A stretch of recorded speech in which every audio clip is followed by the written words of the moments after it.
Why fan-favorite companions rarely get standalone series and are often stereotyped in general view. Welcome to Artificial Radio. Today, we are diving into a fascinating topic that has long fascinated fans and theorists alike: the peculiar phenomenon of fan-favorite companions rarely receiving standalone series. We'll explore the reasons behind this trend and why these beloved characters often get stereotyped in the eyes of the general public.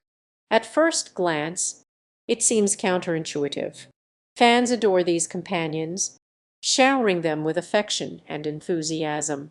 You'd think that networks and studios would take advantage of this goodwill and grant them their own series. After all, it's a tried and true formula for success. Yet, it rarely happens. One reason for this lack of representation lies in the showrunner's creative vision. Producers often see Compel's companions as supporting characters, designed to enhance the main storyline rather than carry it. They may be worried that fleshing out these characters would detract from the central narrative or upset the balance of the show. However, this reasoning overlooks a crucial aspect of storytelling: character depth. When we care about supporting characters, it enriches the overall viewing experience. It adds layers, complexity, and relatability to the story. Fan-favorite companions often possess unique personalities, skills, and backstories that make them instantly memorable and compelling. Another factor contributing to the lack of standalone series for fan-favorite companions is the portrayal of marginalized groups. Characters from underrepresented communities often get relegated to minor roles or stereotype. We see it in science fiction and fantasy television shows, where POC, LGBTQ, and people with disabilities are frequently relegated to familiar tropes or relegated to the sidelines.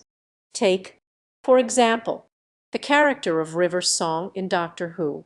Initially introduced as a significant love interest for the 11th Doctor, River's subsequent appearances often reduced her to a mere plot device or a vessel for witty one-liners. Her intelligence, wit, and agency were quietly relegated to the background, perpetuating a familiar and frustrating trope. Consequences of these stereotypes can be damaging. They reinforce negative attitudes and perceptions, stifling genuine representation and opportunity. It's emblematic of a broader cultural problem where marginalized communities continue to face systemic barriers and biases. Despite these challenges, there have been some exceptional instances of fan-favorite companions receiving standalone attention. Terry Nation's excellent conclusion to the William Hartnell era in Doctor Who, detailing the character's later years and lonely travels, comes to mind. More recently, Turkwood's Captain Jack Harkness gained his own series, which cleverly leveraged his unapologetic excess and androgynous sensibilities. In addition, recent shows have experimented with more nuanced portrayal of companions. Stephen Moffat's Penny Dreadful offered empathetic portrayals of female characters and featured multiple gay, lesbian, and asexual relationships in the main cast.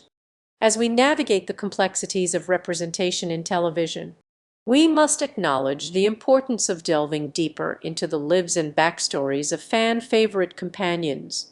Doing so fosters a more inclusive and empathetic audience, willing to connect with diverse stories and perspectives. Question, then, becomes not why fan-favorite companions are rarely featured in standalone series, but what we can do to change this narrative. By recognizing and celebrating marginalized voices within our favorite fandoms, we can create a world where everyone belongs on screen and off.